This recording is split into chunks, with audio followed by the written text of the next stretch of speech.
যার বিশালতার মাঝে আমি একটুকু পাইনি ঠাই, তাকে ভাই আপনি কে? ভাই আপনি কে? আমি তো ভাই এই জায়গায় 6 মাস ধরে আটকে রয়েছি অ্যামাজনে জঙ্গলের ভিতরে, কোনো কুল কিনারা পাইতাছি না, কেমনে বেরোমু? শুধু আমি না, ওই যে এই জায়গায় আরো একজন আছে।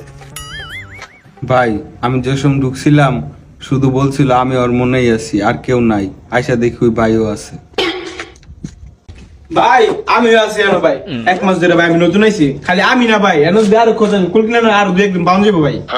ভাই আমি 2022 সালে করোনার টাইমে ঢুকছিলাম, আমি আর বাইরে হইতে পারিনি। ভাই আমার তো কইছিল ওর মনে খালি আমি আছি, এখন দেখতাছি ভাই বাইগান